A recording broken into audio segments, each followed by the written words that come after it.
Hello chess lovers, Suren here, and in this video I would like to share with you a fantastic game played by Soviet chess grandmaster Efim Geller. His opponent is the 12th world chess champion Anatoly Karpov, and this game was played in 1976 at USSR Championship. At the time of this game, Anatoly Karpov was the reigning world chess champion. But before starting our game, here is a small reference from Efim Geller's book, The Application of Chess Theory. This game began before we sat down at the board with an interesting psychological duel. The point was that not long before this, I was Anatoly Karpov's second in the final candidates match and participated in his preparations for the World Championship match with Fischer, which did not in fact take place. I was therefore familiar with the world champion's opening repertoire, and it was evidently for this reason that in the present game he decided to avoid his usual lines, expecting me to play knight d2 on move 3, which I most often choose. I realized what his idea was. Moreover, in the variation which occurred, he had no experience at that time, whereas, as the reader will see, the position was familiar to me.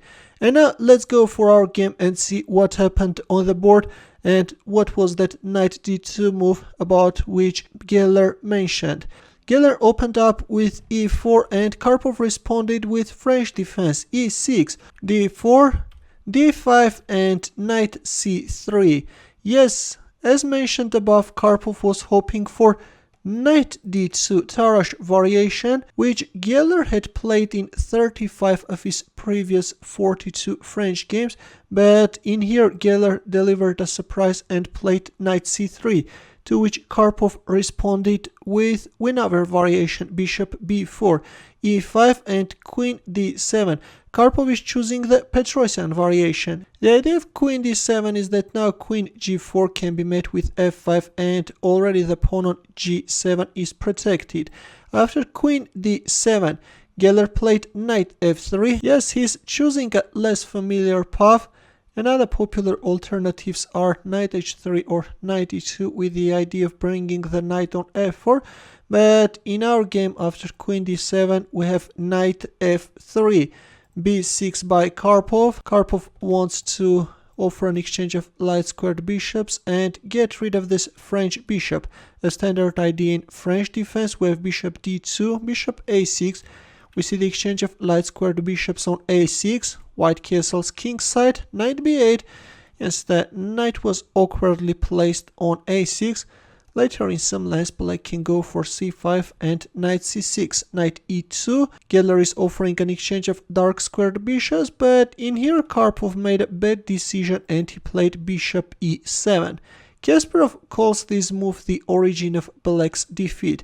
Instead of bishop e7, it was better to go for an exchange of dark squared bishops and then develop the kingside knight. But in our game we have bishop e7, which is occupying the e7 square and is not allowing the kingside knight to be developed. Here we have rook c1, Geller is preparing c4, b5, yes, Karpov is acting against c4 idea, we have knight f4, h5, this time black wants to develop his knight by bringing it on h6 and then on f5. We have b3. Yes, Geller wants to go for that c4 move, but this is somewhat weakening the queen side. We have bishop a3, rook b1, a5, c4 is on the board, c6 and c5. Here is how Geller comments his move. The opening of lines will not escape white, since to save his bishop, black himself will be forced to do it. Although right now there are no direct threats to black bishop. Here Karpov played bishop b4 with bishop c1 and a4. And now after knight d3, bishop a5, Geller is simply managing to win a pawn and the question arises, where is black's compensation? Also Geller managed to open up the b file for his rook. Queen a7 was played. We have bishop g5, bishop c7, and in here Geller made a very powerful move.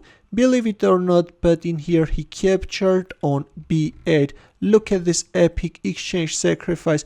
By the way, instead of playing bishop g5 on move 20, going for an exchange sacrifice in this case doesn't work, because after queen takes c6, the bishop is not on c7 and black can play queen d7. Yes, black is actually managing to equalize the game. That's why after queen a7, we first see bishop g5, and only after bishop c7, once the dark squared bishop is blocking the 7th rank, we have rook takes b8 check.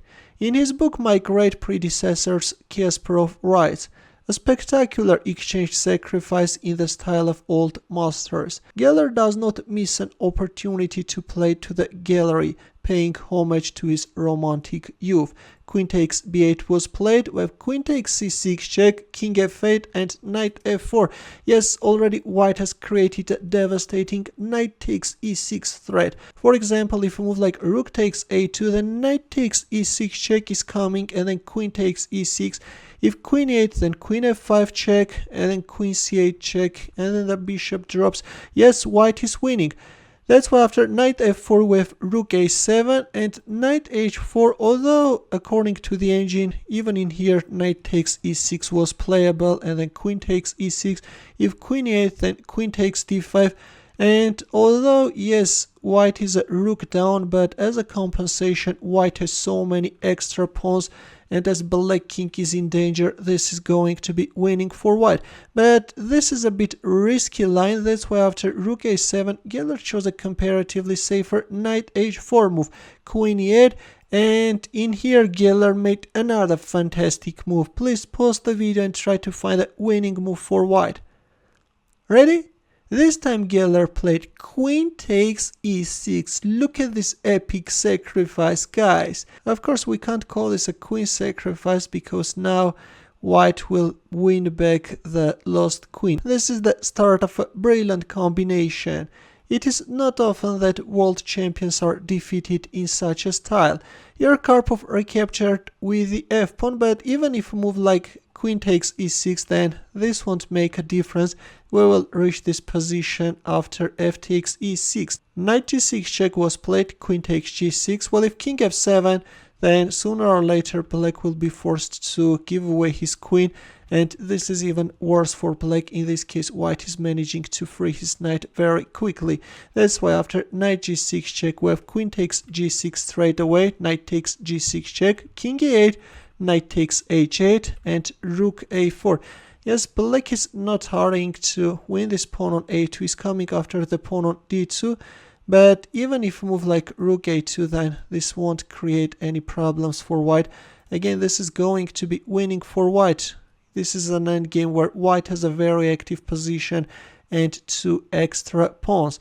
In our game, after knight takes h8, we have rook a4 and rook d1. Knight d7. Here, Geller captured on e7. Yes, this is what you should do when you have extra pawns. You should simply simplify the position. Although knight f4 stepped into bishop takes e5 and black managed to win a pawn, but the rook endgame is hopeless for black, and now let's see how Geller realized his advantage.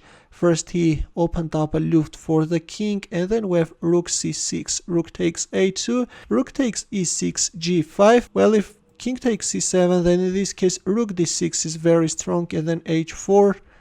Yes, white is going to win this game easily. The king will come near, then white will also win this pawn. The game is over. In our game, after rook takes e6, we have g5 and rook d6, rook d2, e6, king takes c7, e7, and finally Anatoly Karpov resigned. If king takes d6, then white queen appears on the board, and if rook e2, then rook takes d5 followed by rook takes g5, and again white is winning. That's why after this beautiful e7 move, we have a resignation. What is interesting, Anatoly Karpov won the tournament, and during this tournament he suffered only one loss in his 17 games. This was the only game where he lost, and I hope that you enjoyed this majestic game which Efim Geller played brilliantly. In the end, a beautiful chess puzzle for you, which is also taken from one of Efim Geller's games. Take a look at this position please and try to find the winning move for black. I will wait for your answer in the comment section. Thanks for watching. If you liked this game, give the thumbs up. For more games, consider subscribing to my channel. Also, press the bell button to get notified about new uploads. I will see you in my next video. Take care.